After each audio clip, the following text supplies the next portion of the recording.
Hello,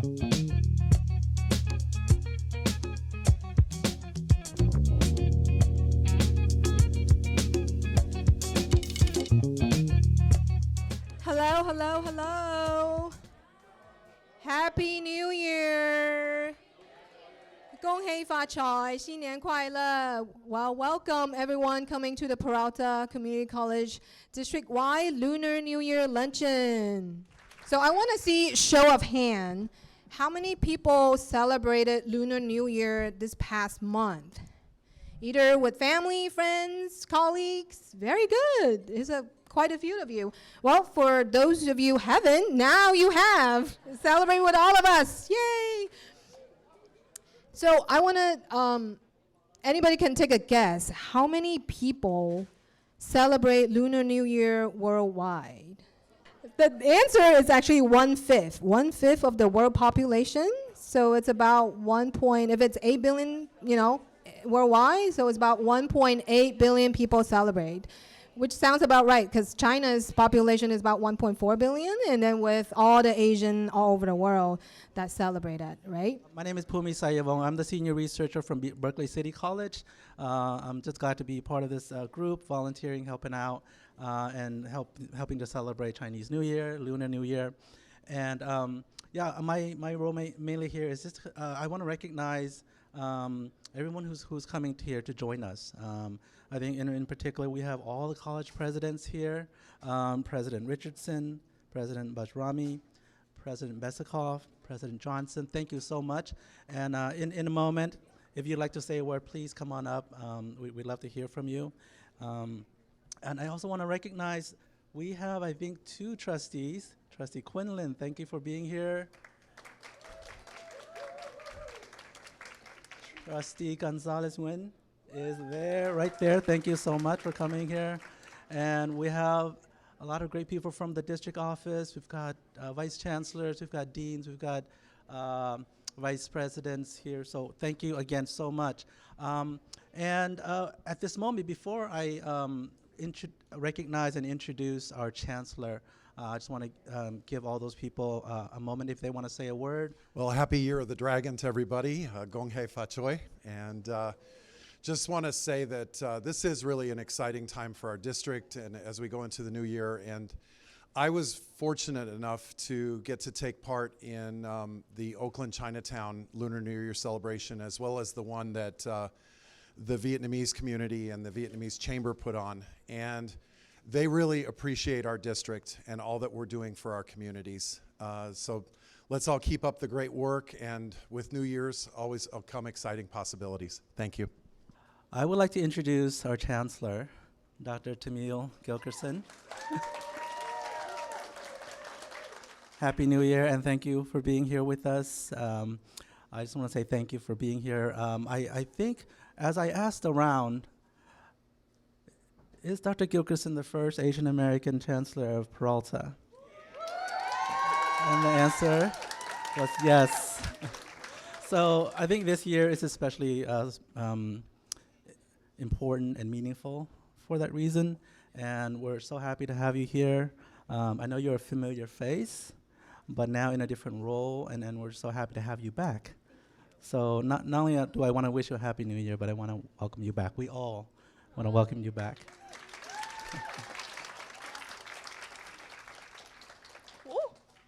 So it's quite long, so I'm wearing really high shoes in order to. Well, first of all, Happy New Year! It's a wonderful opportunity to be here. Happy Tet and Lunar New Year to everybody. So I come to you today. This was a gift from a faculty member at Evergreen Valley College who brought back an audai for me when she went because her family had passed away, and so she was going to bury 2 family members, and so it felt very special to me that she brought this back.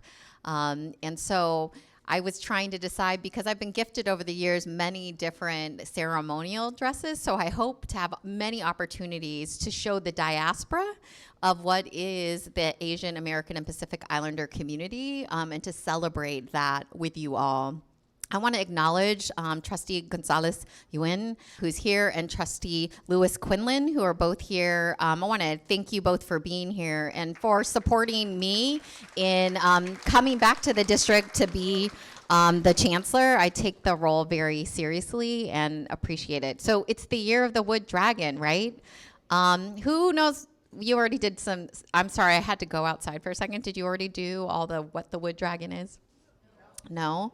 Okay. So I'm just going to say it's the dragon year. So according to the Chinese horoscope, it predicts a prosperous year for the dragon, representing authority, prosperity, and good fortune.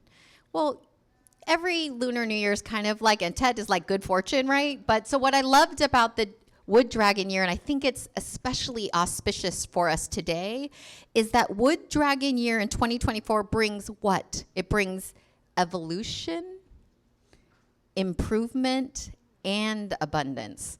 Can we all say it together? Evolution, improvement, and abundance, right? So it seems, again, auspicious that this would be this year. I'm really, really grateful to the Changwai and the entire committee who's been working together. This is the power of Peralta. Small groups of people getting together saying, we want to do something that really galvanizes and brings us together to do something. I met with a group of classified professionals who are planning a district-wide PD day, right? Because they want to, they believe that they want it to happen. We have the power and the spirit to do it. It's an honor to be a leader who represents the Asian American and Pacific Islander community, and just glad to be in community with you. So thank you so much for having me, and like, let's celebrate. Okay. Happy New Year. So the next part of our programming today, hopefully, will be educational. And we have a lineup of individuals who's going to share a little something. All right. So the first on the list is not here, so we're going to move to the second on the list, and that's Vin. Give it up for Vin. We were asked to bring an artifact that kind of represented, is that a weird word, or like, did I say it wrong? That represented essentially New Year's for us in our tradition, our culture, right? So for Tet, and yes, this is frozen, because this is only offered during Tet, which is two weeks ago. So I had to freeze it, or, you know, it gets bad. I had such a hard time because I brought it frozen. Anyway. What's that? This is what I thought. I prepared in advance, right? And anyway. This thing here is called Banchong. And so the legend around this is, during the Hong Dynasty, Hung, a long time ago. The king was trying to figure out, how do I pass on? I'm going to die soon. At some point. Let's make it more optimistic. I'm going to die at some point. How do I pass along my, lineage and country and everything else, right? And so he had 18 sons, right? Yeah. So he had a competition. It was a cooking competition to honor the ancestors, and particularly for Tet. And so all of the sons, when he came down with the competition, all the sons scattered across the country, finding the rarest, most expensive, like the most incredible exotic foods they can possibly bring. And one by one, they brought it to him. And so you're talking about expensive fish, rare fruit, whatever it is, right? The youngest son, the 18, so he'd be the 18th. Help me out here with the math. Hey, what's up? We're good, we're good. Okay. He went the other way. He found the simplest recipes, and he created this dish, the banchong. So it's rice, mung bean, pork, salt and pepper. That's it. And so the king was and it was delicious. I think that is like the selling point. All of those simple ingredients, and it was delicious. And so the king was so impressed and so overwhelmed, he gave the kingdom over to the 18th son. And so that's what, so every year now for Tet, you can only get this during Tet, which is why it's frozen. So that's Benchum from the Vietnamese culture or tradition. Thanks. Hello again, it's me. So I'm representing the Chinese community. So when I was, when the team was mentioning, oh, everybody should talk about how they celebrate, and I was thinking to myself, oh my God, it's gonna take me all day. It's not 2 minutes or 3 minutes not gonna be enough, right? And so as I was thinking, how am I going to present today, and the idea of the story, that's how I introduce Lunar New Year to my children. And it's the story of Nian. So in ancient China, there was this story about there was a fierce beast. Mostly it lives in the ocean, but it only comes out once a year at the last day of the year and come to the village to eat either people or livestock. So on that day, every year, villager would hide in the mountain to avoid to be eaten, right? And as the tribal leader, trying to gather people, trying to find a way to defeat this beast. And one day, there was this old man with silver long hair show up in the meeting and say, I will be able to help you if you listen to some of the direction that I'm going to give you. So people said, well, we don't have other options, so let's try it, right? So they put up red papers on the door and the windows. They lit up lanterns. And of course, so they prepare. And then now that the last day of the year comes, and as the sky turning dark, the villager, they're still very scared. They don't know if they should listen to this wise man, right? And so most of them still escape to the mountain, and only a few brave ones stay with them. So as usual, Nian came out at night and ready to have a feast. But all of a sudden, the sound of firecracker roused along with bright flame. And that kind of scared him a little, so he did not proceed forward. And at the same time, the wise man wearing a red dress show up in front of him.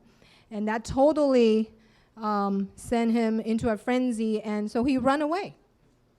And then ever since, so next day when people come back to their village and notice that, well, all their livestock's still alive, and then so they know maybe that's a good way to do it. So from then on, every year they put up, red couplets. So even until these days, we still practice some of these ways to prepare for Lunar New Year, right? So in my family, actually weeks leads up to the Lunar New Year. We do spring cleaning, we put up decoration, we prepare food, and then lead up to the Lunar New Year's Eve is the biggest ordeal. And no matter where you are in the world, you better travel home and have a dinner with your parent. And so I trying to create that same atmosphere and bring the same culture and to have my children so that they will be able to know. Because if you're in China, everybody's doing it, you see that. You might not need to do so much at home, but in the US, if I don't do it, there's nobody else knows, right? So I'm trying to create that atmosphere. And here, that you see some of these little outfit that is from prior year that I put it on my children, and it's hold dear to my heart, and hopefully they will cherish it as much as I do. So Lunar New Year really holds a big spot in my heart, and I'm really, really grateful that you all come together and celebrate, and I'll be able to share this joy with you all. We took this in a more like classroom project kind of thing. Just to give a visual for everyone. My name is Julie Seichow, and this is Nikki. Hi, Nikki from College of Alameda. We're both from College of Alameda. Okay, so how many people here know who, can you guys hear me? Oh, no. Okay, so how many people here know who Mian people are? Can you give me a show of hands? Okay, great. So not too many. Okay, so for those of you who don't know, Mian people are considered hill tribe people, mountain people, similar to Hmong people. Have you guys heard of Hmong people? Okay, so yes, so Mian people is another tribe, a group of people, and we do not have our own country. We originally came from all over Southeast Asia, so Thailand, Laos, Vietnam. We have people in China, and that's where our parents are from, Laos and Thailand. There are originally 12 Mian clans, which you came from, which is, sorry, oh, right here. So these are the 12 clans, and I am a Sei Chow. Julie is also a Sei Chow. So there's Sei Chow, Sei Fong, Sei Seo, Sei Law, Sei Li, Sei Leo again, Sei Vang, Sei Chu, Sei Chin, Sei Yang, Sei Pan, Sei Turn. I may be butchering this, I'm not sure. But, so there are 12 clans. Many people would drop the Sei part of our last names when they moved to America, like our parents. But also, if you know people with the prefix Sei, that means that they're either Mian or married someone who is Mian. And funny story, we are cousins. When our parents became citizens, they dropped our last names. But my name is Chow, and Julie's last name is Sei Chow, and she's the only one in our family who is a Sei Chow. So my parents got legally married after I was born. Yeah. All right. So similar to a lot of other Asian cultures that celebrate Lunar New Year's, for us, Lunar New Year is a time when everyone should clean the house, make sure everything is like nice and tidy, take a bath the night before so they wake up clean, and also they should pay off any debts that they have. And so this is like more like in the countryside, right? Like not like we have car payments and house payments, but like, people you owe money to, you borrowed $30, pay them back. Because you don't want to carry debt into the new year. The new year is all about starting a clean slate, making sure you're on good terms with everyone, and making sure that you're starting fresh with everyone, including your family. So in our country, we do come from, our parents come from like Laos and Thailand, and traditionally like very poor countries, right?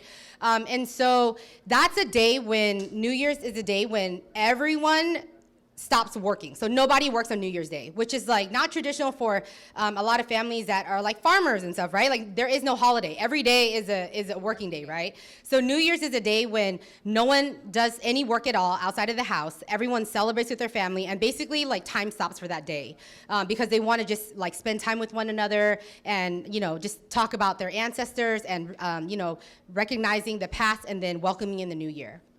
Let's see. Oh, and I guess to go over some of the things on here. So one of the traditions that we have for those who are still celebrated is we usually do a Mian ceremony. So in the Mian ceremony, a shaman performs a ritual for ancestors where a pig is usually sacrificed. And in that ceremony,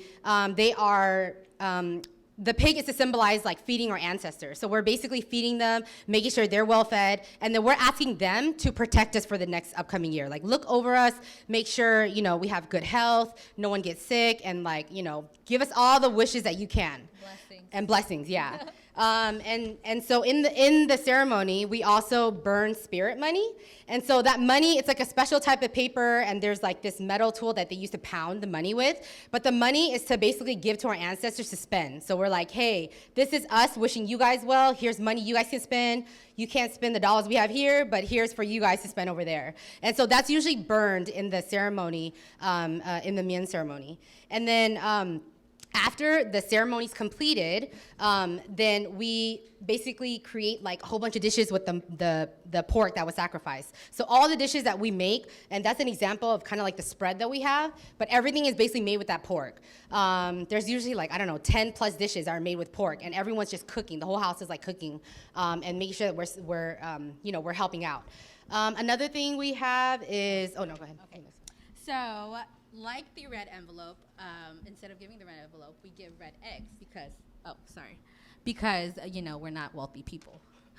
And so with the red egg, we give it to mostly children, and then young ladies like to give it to men that they're interested in. So the men would go around collecting all these red eggs from the young ladies for like good luck and all that stuff. So. Here. And so this is an example of like the egg.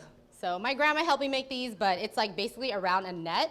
And normally what we do is we'll give these out during Lunar New Year's time, and then we'll hang it around our house, like just throughout the year for like good luck for the year. Yes. Yeah.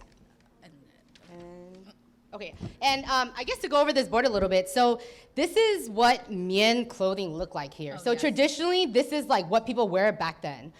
So even the little girls and the moms and dads, they all kind of wear traditional clothing on an everyday basis.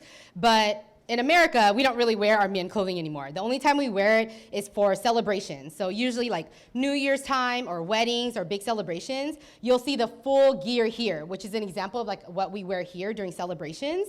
And so a lot of the stuff that's on here is like silver, so there's a lot of silver jewelry. We're big on embroidery. So what I'm wearing right now is like thank you. It's a very Americanized version of the hand embroidery that is usually on our traditional clothing. And so all of this is kind of like what a style that we would wear here on a normal basis, but still, gives respect to kind of like what the clothing originally looked like. And then here on the left side, so this is my kids here, this is Nikki kids here. They're wearing the little Mien hats. And so we also dress them up a little bit during New Year's time with whatever we have where we can help, celebrate. All right, cool, thank you. So I'm representing the Lao New Year group. So Lao New Year happens in April. And that, when we say Lunar New Year, Lao New Year follows the Lunar New Year. This time of year is actually Chinese New Year also, and other cultures call it Lunar New Year at the same time. But our calendar is actually based on the Buddhist Lunar New Year calendar. And that calendar actually started a lot longer before the Western culture. So it's actually 543 years before this current calendar. So we're actually going to celebrate the year 2567. So that's, and it's right now across the world, it's mostly celebrated by Buddhist cultures. So that extends all the way to Thailand, Myanmar, Cambodia, Bangladesh, parts of China, parts of India, Nepal, and Sri Lanka. So hopefully if anybody's from these backgrounds, I hope you can present next time around. But for today, I'll do the best that I can. So Lao New Year, like I said, happens in April 13th, typically 13th and 15th. It's about 3 days, sometimes 4 days, depending on the country.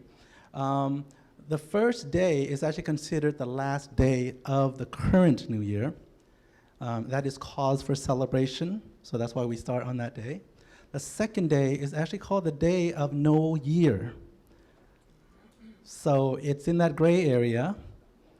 And then the third day is actually the first day of the new year. There's a lot of ceremonies and festivals that happen, but I want to refer to this artifact that I brought because out of everything that we do, this is one of the most important things, because as you transition from one year to the next, you sacrifice your time and energy and make an offering to those who are less privileged. In this case, because most of the celebration is done in Buddhist culture, the Buddhist monks, in many respects, are the least privileged because they have no earnings. They've sacrificed their whole life to go into monkhood. And so essentially they have nothing in terms of possessions. And so people all around the country would make offerings. They don't cook, they don't make money. People then offer them food. And in return, you get blessings, you earn merit. So it's a give and a take. And so everyone cooks their best dish, prepares the best offerings, and they bring that to the temple and give the offering. They don't get anything in return except to earn merit and blessings from the monks themselves. And so there's food, there's snacks, there's decorations, but we also then bring this, which is a sticky rice container. So sticky rice is a staple of the meal. So with meat and vegetables, so they eat it with sticky rice. And you kind of, when you make the offerings, you also then add sticky rice to that. So that's the Lao New Year. We call it Pi Mai.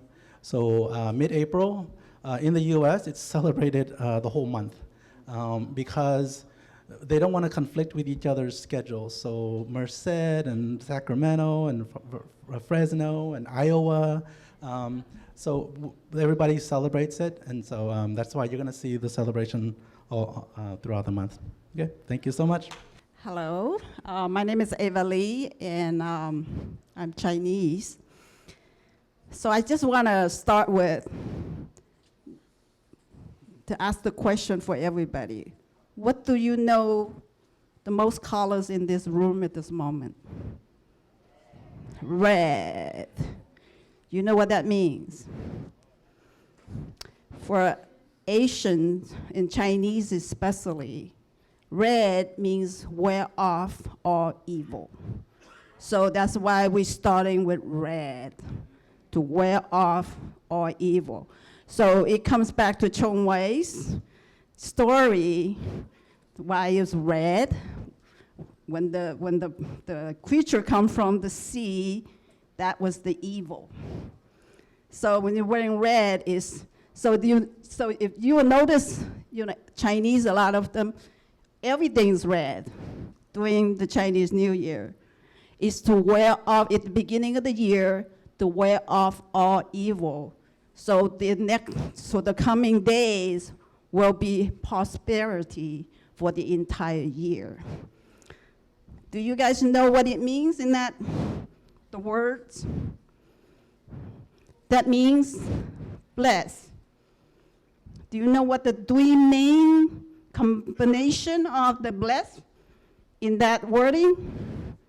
Means folk. Folk means represents great health, wealth, and happiness. So that's why everybody's Chinese have all that in their front doors, windows, and that kind. That's why we having all that. So for me, the worst day of the year is the third day.